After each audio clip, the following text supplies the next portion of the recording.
Welcome to Moderate to Severe, the podcast where we will dive deep into what it means to be a man today and tackle the real and raw issues facing us.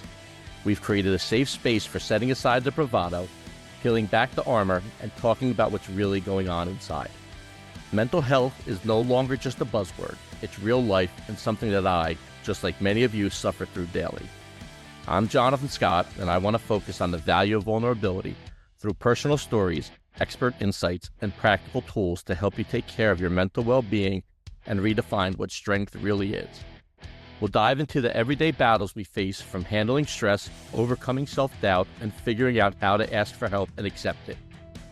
Each week, I'll be sharing my own experiences, along with stories from other men, mental health experts, and everyday people who have seen or been through it all. So if you're here to listen, to learn, or just feel less alone, you're in the right place. So get comfortable and let's break the silence together. Welcome to Moderate to Severe. I'm Jonathan Scott, your host. This week we have a very special guest, someone I've known for close to 44 years. My buddy Rod is going to talk to us today. You know, he, as I said, is one of my close friends for about 40 years. Probably the closest friend. He is a trooper in the great state of New Jersey, and he's also deals with mental health issues in his own personal life. So what we're going to talk about today, we're going to get his insights into all three things. We'll talk about me last, since you guys don't want to hear about me anymore, since I talk about myself all the time. But Raj, how's it going, man? Good. I got no complaints, man, other than the half hour it took us to get this thing started. Yeah, well, the technology's new. It's only been around for a couple years now. So, those 15, 20, 40 minutes, whatever it is, they sometimes happen. How's it going, though? Yeah. And for real, how's everything going down there after the holidays? Good, man. It's I'm like 18 months away from retirement. Kids are good, busy as hell. Sports, every day is two different places at least, and then sometimes it's two sports in a day. So I got no complaints. But you enjoy running around with the kids, right? It's not like a job. No, man, I love it. I actually, I missed a lot earlier. I was in the K-9 unit. I was on recall all the time. I missed tons of stuff in the beginning, and I get all opportunity to spend as much time as I can now, and I almost had to change some of my thinking with it. Was I used to feel burdened at work, just exhausted and tired, and always feel like I would make this statement like, yeah, I have to take my kids here. And I realized that was just a shitty way of looking at it. It's like, I get to take them now. So I have a lot more freer time now that I'm not on recall anymore. So you said you got 18 months left. How long have you been in with the troopers? It's about 23 and a half. So 23 and a half years. And how old are your kids? So people have an idea of, My daughter will be 12 in May, and my son will be 11 in July. So they're 10 and 11 now. Will be 12 and 11 and 12 shortly. They're only 13 months apart. So nice Irish twins. So the first couple of years you were, you said K-9, so that took up a bulk of your time. Yeah, I was there 13 years. There was a lot of recall. I had my daughter when I got my second dog. So I was working two dogs at the time. I had a patrol drug dog and a patrol bomb dog. They overlapped. Very demanding, recall almost daily. And when she was born, I was training a second, so it was a lot of work. And then just busy with work as she's grown up. I say I missed a lot, but I was here very less than I am now. Yeah, so I'm sure it's more enjoyable now for you to be home and with the kids than out on the streets. I don't know, which way do you want to go? You want to talk family? You want to talk professional life first? It's up to you. You make the call. You're in charge, buddy. It's your show. All right, let's go with the professional life first, just so it talks on it. What's it like? From the mental health aspect, how much of the stuff you see and you deal with revolves around mental health, people with mental health issues, your own mental health? Just give me what is it like for you with the weight that you carry, seeing all the things you see, dealing with the people you deal with? Just give us a rundown of everything. What are you dealing with when it comes to that aspect of the job? At this point, I have much less interaction with the public in my role, but going back, obviously to the very beginning, I think one of the big things that you try to understand is that like most times you're dealing with somebody, it's at the worst moment of the worst day of their life. You're never called somewhere for positive. It's not like to have coffee with people. And I think in the past, I don't know, definitely the past like 5, 6, 7 years, like mental health has been way more on the front burner as far as trying to understand why you're dealing with people that are in situations. And it really, when I came in, it wasn't a whole lot of training for it. You had problems, you had to solve them and move on to the next problem. Now it's just, it's a slower approach, and really there's a lot more, we get a lot more training as far as dealing with, people, mental health issues. But again, my interactions at this point are pretty limited with the public, just for where my role is. But, when I came in, it was every day, it was every call. And again, there's no really distinguishing in the beginning, like, what was a person's issue. It's a problem. You gotta have a solution.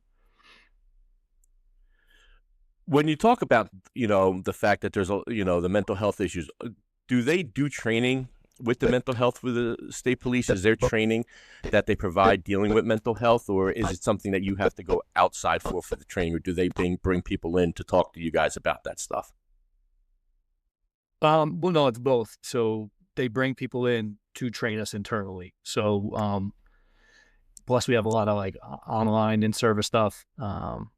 But most of what obviously we get now is taking a step back, de-escalation, taking a breather, as opposed to just always rushing and hands-on and trying to really understand like what's happening. Barring it being a safety issue and having to take action immediately, it's really trying to understand what's happening with somebody. Even for things like, now I'm in charge of say that somebody barricaded in their house. So I'll go to that as a supervisor. But now it's much different from when I started. Now there's mental health professionals assigned in each county, and that's where they're coming out with us, and they get a list of the facts, and a lot of times they're doing a lot of the talking as opposed to us. Again, that's when safety is not a priority and they're securing a scene, but when they can actually have the opportunity to speak as opposed to just, rushing in hands. So the state is actually brought in almost like social workers, therapists to work side by side with you guys in these situations to kind of, describe the situation and work with the people who are in these situations where, they can kind of be the go-between between the law enforcement and the suspect or the person who's in trouble. Yeah. Yeah. That's now like situations that, it was never like that when I came in. That wasn't the way things were really run. But now a mental health professional is called every time we have a barricade, or we expect somebody has issues that, obviously we have training, but I'm not trained to deal with everything out there. I mean, that's an impossible thing. I'm not a therapist. That sometimes the job has to be performed, but people who are trained in the field should be there to assist with what needs to be accomplished. Yeah. Now, talking about the mental health, side of it, do they provide you know, mental health workers for the troopers in the state that need them? I mean, or is that, something where guys and the ladies of the force do it by themselves, where they'll go and find somebody on themselves to talk about it? Because I know you guys deal with a lot of heavy stuff. So, I'm assuming, and I'm sure not everybody does it. But I mean, there's got to be people who, ways to decompress and things like that. Like, are there certain situations where they mandate that you go talk to somebody in certain instances, or, is it pretty much left to each trooper by themselves? Well, that's a good question. So we have employee assistance internal in the state police, plus people seek outside help, plus you can be referred if you go to employee assistance, have to, something above they're dealing with. Most of them are retired, troopers, quasi, people I've dealt with, people I've known. Uh, I will say, like, as a supervisor, so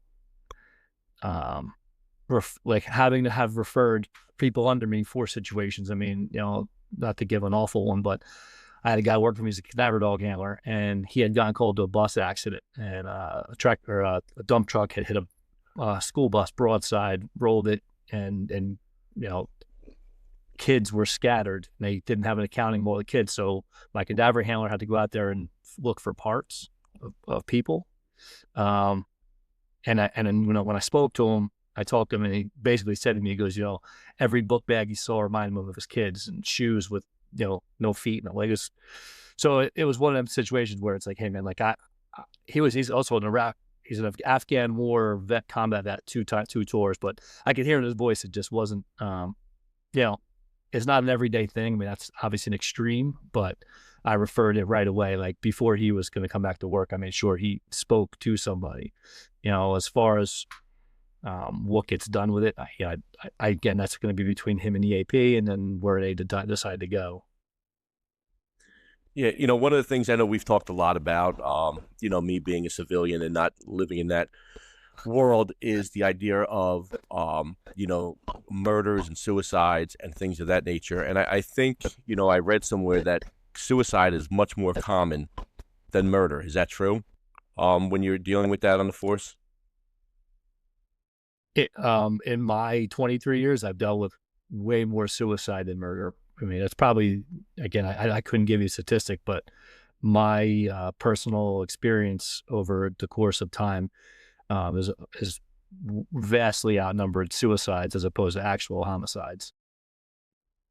And I'm sure when you talk about it, I mean, you see it, and I don't need the number, but, are we talking all age ranges here, from like kids to people, later in life? I mean, do you see a wide range, or is it mostly one group of individuals?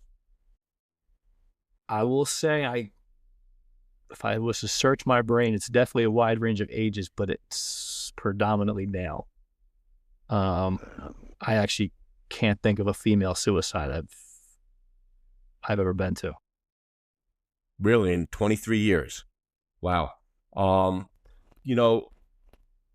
How does that scene break down? And like I said, I'm not looking for the details and everything, but the talking to the families, because one of the things we talk about is the fact that this is kind of like, when you talk about the mental health, and the suicide is definitely talking with the mental health aspect, is that the families a lot of times have no idea. Do you find that when you have to talk to the parents, like, what is the response? I mean, do some of them know what's coming? Do some of them have no idea? Is it a mixed bag? Is it, I guess, what is the reaction? And I guess that's hard to ask you because there's so many and so many times.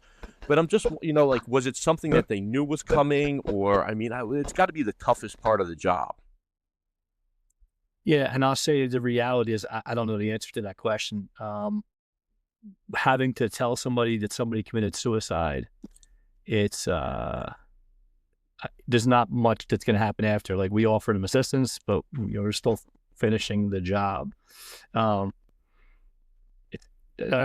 particularly, I remember my first ever suicide. I literally was on the coach program. I was about a month as a trooper, and it was a car accident. It was a one-car accident, got hit head-on by a tractor trailer.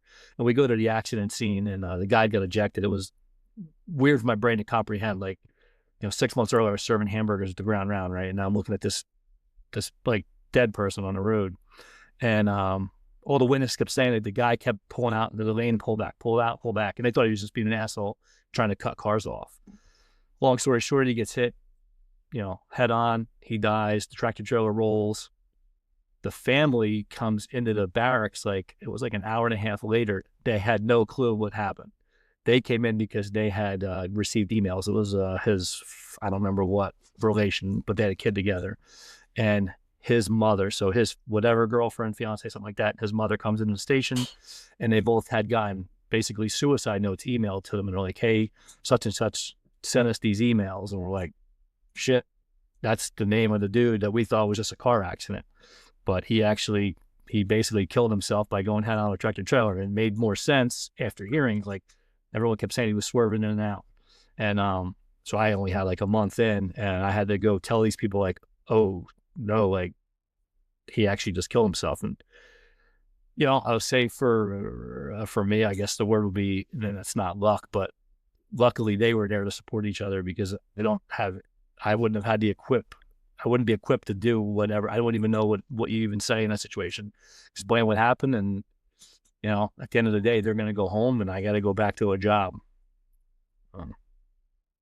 Yeah, I think, like you said, going and being not equipped, I think that, it's got to be hard for someone who doesn't suffer from the illness to kind of grasp the idea of suicide, wondering why somebody would go to those lengths, not understanding the pain. I don't know if you feel that way, like kind of like question why, not in that negative connotation, but just not understanding, pretty much why somebody would resort to that. Yeah, I mean, that's the best way I could say is I have no understanding of what would bring a person to that point. Again, when you don't deal with it, it's really hard to understand. And I've listened to, all your podcasts and known you for, like I said, 40 plus years. And I think one thing you kept saying in some of the podcasts is that, everyone, people look at you and say to you, I don't understand why you're depressed. You have all these great things. And literally those are the words that came out of my mouth when Rich told me you had, you were in Tucson. I go, I don't get it, man. Like, now with that being said, what I said was, I don't understand. Like, I know you're going through it. I just don't understand. Like, me and Rich having a conversation. Like, I don't understand. I understand it's happening. I know it's real. I just can't relate to what you're experiencing. It just didn't compute in my head. Yeah, I think that's one of the tough things is a lot of people don't understand it. That's one of the reasons, like you said, that I'm doing the podcast when I talk about it, to try to get it out there. The idea of suicide, I don't want to say it as a proponent, but I definitely can understand the reasoning behind it. And I think that's from just living the life I've lived, especially for the last 17 years. So we'll get off your police, your state work for a little bit, and we'll ask you. So when you found out, one of the things when you called me finally, is that you told me it took you a week and a half to reach out because you didn't know what to say. Explain that. What do you mean you didn't know what to say? Because I think this is important for a lot of people out there, because I think there are tons of people who are in the same exact boat that you were in. Yeah, so again, I found out about it around a way that didn't make any sense, and I actually heard from Rich, and I've probably seen Rich at work 3 times in 20 years. So it was a very rare occurrence that me and him were going to be at the same place at the same time. And then he goes, "Hey, did you hear about Jonathan?" I'm like, "No." I'm like, "What's up?" And he explained how he heard it.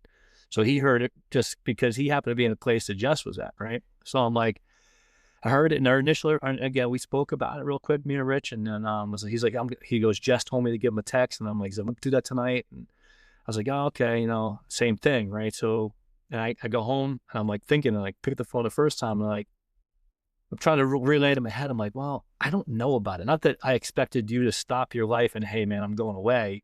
But I'm like, maybe in my head, I'm like, maybe he doesn't want me to know. Maybe he didn't, maybe this is just something he wants to deal with. I'm like, because I only found out about it like third hand, very innocuously. So, it was kind of like, it could be 2 things. You don't want me to know, or, I didn't know. And then for a week, every time I picked the phone up, like, I'm just going to fucking text him. Every time I picked the phone up to text you, those thoughts went through my head. I'm like, maybe he doesn't want me to know. Maybe he doesn't want to hear from me. Maybe, and again, not that I thought that you should have stopped what you were doing to let me know, but I didn't know what you wanted. And then finally, I was actually, I looked at Renee. I'm like, it's been a week, man. I'm going crazy here. I'm like, she goes, just text him. So I think I shot you a text basically saying that, like, I didn't know what to say. So I just said nothing, but if you need anything, I'm here, and by that point you were actually home. So I must have found out right at the tail end of when you actually went away. Because there's only a couple, maybe a week that I pondered back and forth. Yeah, just to clear it up for some people, Raj and I grew up together since kindergarten. In about 5th grade, our buddy Richie kind of moved into town, and the 3 of us have been as thick as thieves for the last, I want to say 35 years. Rich is also a trooper, and that's how he got connected to Raj.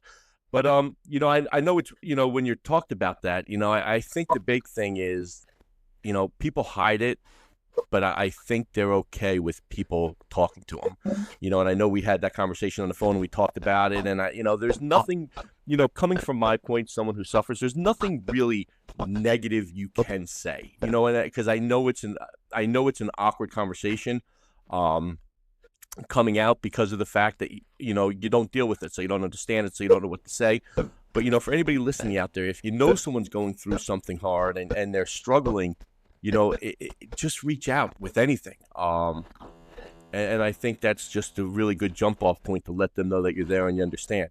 But now with you more on the personal level, you deal with some things in your personal life now, so it's kind of come almost, I don't want to say full circle, but from not having any idea for all these years to working in with the state police and dealing with things, but not dealing with the mental health aspect.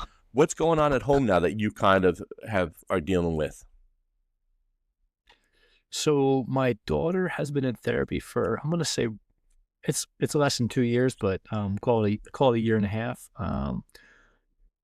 Thank God for my wife, because she recognized things early. And there's things I've always seen in her, even from a baby. There was like, I use the word anxiety, but there's definitely anxiety over things. I mean, all the way back when, like, you couldn't leave her room without kissing every stuffed animal and saying goodnight. Then as she got into a bed, like, the blanket had to be flat. I mean, it'd make her crazy if it wasn't. And, like, just little things. She's very emotionally hot and very emotionally cold. Like, and my wife always, she's like, something's there. She's a teacher, so she's way more equipped than me. And, like, honestly, even back to you, like, my brain goes logic, because, like, I don't understand when I think about you, I'm like, I don't understand what your problem is. What's her problem? She got a great house. This is a great life. Like, this is better than where I was. Like, I can't understand why it is. My shittiest day as a parent, I think, actually was like, she was like 9 or 10 years old, probably about 10 years old. And we needed her to be home for like 5 minutes by herself, where we were going to be overlapping. And I said something to her. I was like, are you okay being home for like 5 minutes? And she said, she was like very worked up. She's like, no, like, absolutely not. And I'm so glad I didn't say in front of her, but I am probably having a bad day. And I'm like, fuck, man, when I was your age, I was really helping babysit kids, man. Like, thank God I didn't say it to her. My wife's like, don't. So I couldn't even understand that part of it. But as she's going on, the anxiety got really bad during sports. She developed a tic once that I didn't understand. Thank God, again, my wife was there, because she was doing something that she didn't know she was doing with her mouth. And I'm like, it was making me crazy. What is your problem? And my wife's like, like, the look was stop. And then she explained to her, she's got a tic. She didn't know it. So eventually we made the decision to, get her a therapist, because the way we looked at it was, I think she's like 9 or 10 years old at this point, is it's going to be very difficult to get her to talk and open up when she becomes a teenager and doesn't talk to anybody. But if we make this something that is normal and perfectly comfortable now, it'll make the rest easier. And if she learns to get tools in her toolbox to deal with the anxiety and stuff early, it'll be fantastic. So, like, after COVID, like everyone else, we're trying to find a therapist, and it was next to impossible. My wife put a feeler out on a Facebook Wives page that she's a member of, and just coincidentally worked out that a guy I used to work with, he had retired. His wife wanted to practice close, and she goes, we just had an opening with a child therapist, if you want to give it a shot. So we met, we explained to my daughter, like, hey, like, listen, we're very honest in this house. That's, at all things, like, explain to her, hey, this is what we think is going on with you, and we think it might help you to talk to somebody. She was like, you're right. 9 years old, she was smart enough to realize that, and going forward, like, she's stuck with it. But so anyway, contacted her. We met Miss Julia. I mean, she'll think she's 18 years old to me, which I was actually pretty cool with, because I'm like, the generational gap with technology, like, I don't understand half the things my kids are on, to understand the pressures that has given them. We used to just get on our bikes and be gone for 12 hours. No one knew or cared where we were, because we made it home at some point in time. Like, they're dealing with a whole different world. So I figured this is a young girl. Worst case scenario, it's somebody that can relate to my daughter and talk to her, even if she doesn't know how to solve her problems. Now, that hasn't been true. She's been phenomenal. But that's how we got linked up. And, it's been about a year and a half now. So it's been fantastic. Have you seen a change in her behavior, like in her overall demeanor and the things you guys were concerned about? Yeah, I mean, and again, she is very well aware of herself. We have one thing we kind of joke about a little bit because, again, back to the text, like at night, you're laying in bed with her, she'll say, "I love you, good night." If she just rolls over, it resets. "I love you, good night." If she moves her head again, "I love you, good night." So we've actually made a joke of it, kind of, and I use the word joke. We're not picking on her. She actually is in on it. It's like, so every time I love you, good night, it's like, you get the phone when you're 13, like, "Oh, I love you, good night." Like, so we did a whole thing. I go, "Love you, good night. I love you, good night." So she's very well aware of it. She does breathing exercises if she needs to. She understands. She knows she has anxiety. She's not afraid to talk about it. Like, she'll tell her friends, "I have therapy," which is good, because again, that was the whole point. We really wanted her to not have a stigma associated with it. Which is actually pretty funny, because not funny, but having seen that part, like, of the stigma. So I said, the guy's wife who owns the practice, one day I had never met her. I didn't know her when she worked, but I was standing with my daughter waiting for her to go in, and I just heard the name, and I go, "Oh, such. I go, "I used to work with your husband." She looks at me, she goes, "Oh, I can't tell if I saw you." I'm like, "Oh," "Okay." I'm like, "All right, no problem." Like, I didn't really think anything of it at the time. But again, as the world works out, I literally see him I see him about a week later. And I said, "Hey," "I met your wife the other day." And he goes, "She didn't tell me about it." I'm like, "Bro," I'm like, "this is actually like the thing we were trying to avoid." It was like, if my daughter was standing here, she would feel like, "Why would you be shy? Why would you be weird to tell me?" And I actually said that to him, like, "Man," I'm like, "that's what we tried to avoid." And I go, if I would have saw her at the orthopedic for getting therapy for her ankle, nobody would have said anything, but the same HIPAA vibe is there, but we made it like a bad thing because she's getting mental health. It was, and that's the whole thing we try to avoid. And again, she's way smarter than me because she's very good with it. She understands it. She is very much on her own time frame. And she just started jujitsu like about 2-3 months ago. Took her 4.5 years to do it, but like to get to a point where she's willing to do things that are way outside her comfort zone, because she'll stress and agonize over things. We used to watch her almost get sick the night before a soccer game, like physically getting vomit. Like, "Hey, man, like, we shouldn't be playing this if it's causing you this much anxiety." And she's like, "No, I love it." I'm like, "That's not love." Like, so it's a marked improvement. I mean, I don't know the word, and it's not fix. She's going to learn to cope her whole life and have different tools to deal with it. It's probably where she's going to be at. It's never going to go away. It's what she has anxiety. I know we talked about this. Like, I've never seen I don't see depression or anything like that in her, but definitely anxiety. Like, she will labor, even like everything down in a minute. What time are we leaving? What are we doing? Like, and then she'll ask 1,000 times the same question to know exactly when things are happening, just to fill all her time. She actually said she started jujitsu because one of her sports ended, and she's like, "I can't have free nights. I need to do something every single night." And like most nights, it's 2 things a night, just high energy and then crash at the end of the night. Actually, it reminds me a lot of you. Just high energy and then crash. But that's pretty much how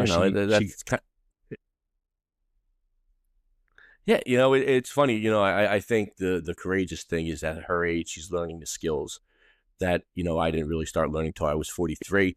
And even more so than that is the fact that like you said, this is something that she's going to have forever. So if she learns how to deal with it now, it's not like a cut on her hand that's going to go away after 2 weeks and some band-aids and things of that. So she's learning skills for the rest of her life that she's going to be able to use and put in place. And I mean, how great is that she's not even in middle school yet, or is in middle school, but she's not at that point where she has a full-time job and she's trying to function and not functioning. Does she like the therapist? She likes it then, I guess. So she doesn't look at it as a chore. She looks forward to going. She loves going. Like, she looks forward to it. She plots out things she wants to talk about. I'll say that one thing is weird because obviously she's our kid. I feel like in the beginning, I felt like we were supposed to have more knowledge of what was happening. Like, literally, I think the first like 3 months, me and my wife were like, "Is this what's going on in the room?" And we actually set an appointment back up with her and was like, "Hey, like what's going on? Like, how is it working?" And she basically says, like, "Yeah, that's not the way this works. It's gonna be between me and her, barring anything, that puts her in jeopardy or she makes, statements obviously you have to know about, but it's our conversation." I'm like, okay, just making sure. Now, my wife has a fantastic relationship with this woman. If we know things are coming up or things are going to bother my daughter, or like, she has this tournament come up, like, so we'll give her a heads up, or something happened in school, or she came home miserable because she didn't go to some party, whatever. Kind of give her the heads up so that she also has things to bring up there just in case my daughter doesn't. But when she went from elementary to middle school, her times changed in when she could go to therapy because the school day has changed and sports changed. So she had the option of, she goes weekly. The therapist didn't have that appointment anymore. She got the option of going every other week, and or she could go twice or every week, but different days. And we asked her, we left up to her, like, "How are you feeling? What do you want to do?" She goes, "No, I want to go every week." So, she knew she wanted to be there more than less. And she always looks forward to going. She actually hates doing it on Zoom. Every once in a while, I do it on Zoom. She hates it. She wants to be in the office in person. My daughter, not therapist probably too, but in the office, she loves being there. She always comes out happier than when she went in. So, she gets it all off her chest. Sometimes she tells us what she talked about. Sometimes she doesn't.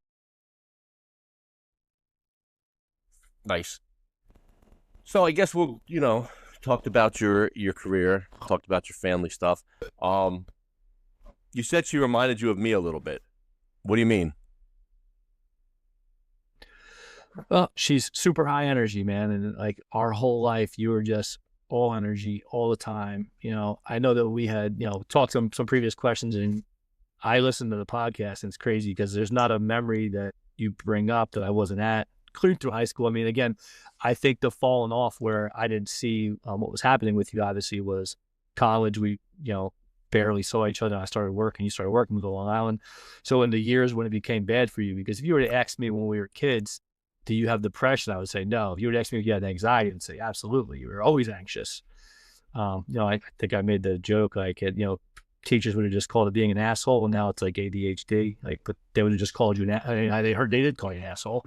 I remember you getting restricted for how many times you're allowed to ask questions. I think it was Miss Petrix, right? She would still yell the three questions, which actually made it worse because that was second grade. The whole class was on a joke that every time your hand was up, it's like, oh, this is number one. This is number one. Like, she should have just let you ask the questions. But you're always on the go, always motivated.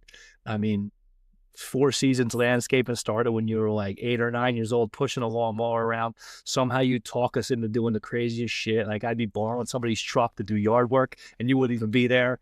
It's like you're off on another job somewhere. Like, it was just always on the go, man. High energy, and that's where she's at. Just has to be filled at every moment, all the time. Again, the depression I didn't see. And again, I don't know if I would have understood what it was anyway, even if I did, not growing up. I mean, what was life like? It was just normal is whatever you're used to. So normal was just what our normal was, Again, I hear your stories. Like, I was there when every Christmas morning we'd speak on the phone. You're like, yeah, when I left today, my mom took my dad out. That's what I got for Christmas.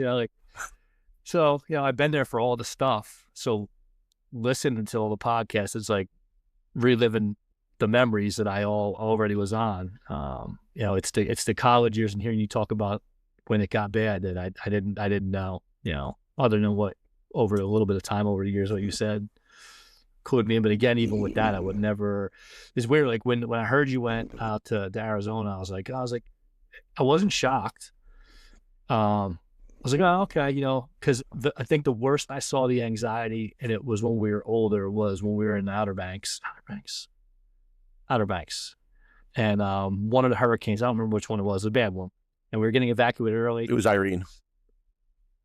Okay. And I just remember like the week, the storm was in like, it's a million miles away and you're watching the news. I remember saying to him, like, bro, it's not a ninja. It's not going to jump over the mountain in a second. Like, it is thousands of miles away. We were both beautiful weather. We were getting evacuated because we had to get off the island by a certain point. But like, I saw like that thing consumed your existence, and it made it very difficult for you to even have a good time. And we had perfect weather. All the kids, like, I was like, you are so consumed with this thing that's thousands of miles away, days and days away. It can't sneak up. It's not going to get here any faster. And you couldn't get past that moment. And I remember I was like, again, back to the whole, what the fuck is his problem? I probably said that a million times. Like, what is he doing, dude? It's great weather. What are you so worried about? So, that's where, like, my daughter, I could see her doing the same thing. Like, oh my God, there's a storm. There's a storm 1,000 miles away. I could see her being the same way. All right, so we'll take a couple minutes, but on the lighter side, are there any good stories about me, you, anything from the last 43 years that you could think of? Any good? My favorite story about you, it's not my favorite, but it's pretty funny, is that, we were riding our bikes. We grew up in a small town in New Jersey, Freehold. Bruce Springsteen's from there. He's probably the second most popular guy after me. But I'll never forget riding our bike by the train station. And I want to say it was like Billy McGacken or someone driving a red truck by. And you were looking over there, and your bike wheel hit a manhole cover that had come off a pothole, and you flew over your handlebars, and the guy in the red truck just pointing at you, laughing the whole time. I don't know why that sticks with me so many years later. We had to be 15 or 16, but I think it was just the fact that the guy was pointing at us to begin with, and then you hit that pothole. That was just a classic. It's just one of the funniest stories. Even funnier than the time I pulled the wheelie and my bike front tire fell off. I mean, that was pretty good too. But any good stories for the people before we go? Yeah, so I had, when you told me to think about it, I had two that I think are hysterical. I don't know if, one may be timely inappropriate. I don't know, but I'm gonna tell it anyway. So at some point in college, you had, again, back on you're just always working. You had a paper route when we were just in the beginning of first couple of years of college. You'd have to go roll newspapers and howl at 2:00 in the morning, deliver them by 4:30. And somehow you talked me and Rich into delivering newspapers with you, but we had to go roll them first. And I just remember, I'm going to say it was Rich's idea. Like, hey, let's stop at the bookstore on the way in, the adult bookstore in Howell. And there was an adult bookstore on Route 9. We couldn't have been more immature 18-year-old idiots. And we walk in the bookstore, and the dude behind the counter is like, hey, man, just so you guys know, there's a dude in a dress in the back. And so just whatever you do, don't laugh. I don't know why he said that, because that made what was about to happen even worse, because the dude, just giant man, turned the corner in heels and a little skirt. And I think all three of us were on the ground laughing, and he just threw us right out. And then we went to deliver newspapers. But that was definitely a funny one. And I say the other was when we somehow end up in Villanova, because Mike Norman's girlfriend was in Villanova, and I guess you guys drove from Monmouth, met me at Rowan. We end up at we didn't know it was family weekend. We meet up with her family, who we don't even know who she is. Me and you walk off, and somehow a cheerleader we went to school with is now cheerleading at Villanova. No cell phone days. Megan. But we found out where Megan Hutchinson, I think, found out where her apartment was. Ended up at a house party in the middle of Villanova. I don't know if you took mushrooms or something, and ended up in a rap battle with a dude named Listen, Turtle. it was the only time in my life that I tried those. I was hungry. There was no food. That's what they offered me for dinner. So what happened? Yeah, he ended up in a rap battle with some dude named Turtle in the middle of some party in a Villanova. We didn't know a single human there, and ended up sleeping in her apartment. Not even, again, no cell phones, no way of communicating with Mike, who we came with, but somehow the next day we all met up at my car in a random parking lot. So it was wild funny. Did I win the rap battle? You did. Yeah. Yeah, I don't remember if by applause or how it was decided, but he was their resident rapper. When he came in, he was the most famous person that's ever walked in Villanova, it seemed like. And somehow you ended up, again, probably the mushrooms talking, but you ended up in a rap battle in the middle of this room with him.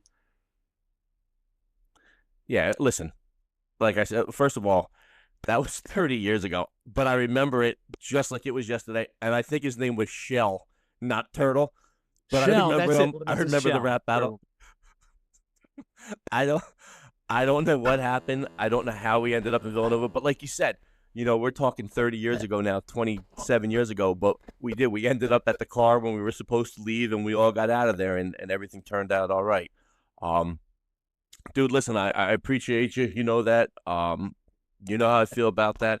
I can't thank you enough for coming on and talking about such intimate things and, your profession and your family life and things like that. Any last words? No, man, I appreciate it. I wish you the best of luck. You look the best I've seen you in a lot of years now. You're definitely, it's more reminiscent of what I grew up with as opposed to what I've seen in the later years. So whatever you're doing, whatever you did, it's working. And I appreciate it, man. I love you. It's good luck to you. All right, brother. I appreciate you too. Love you, man. And that wraps up another episode of Moderate to Severe. Remember, it is okay to not be okay. Mental health is a journey, and every step counts, no matter how small. I hope today's discussion resonated with you and reminded you that you are not alone in this journey. Please do not use this advice medically, as this is just my story and my tales.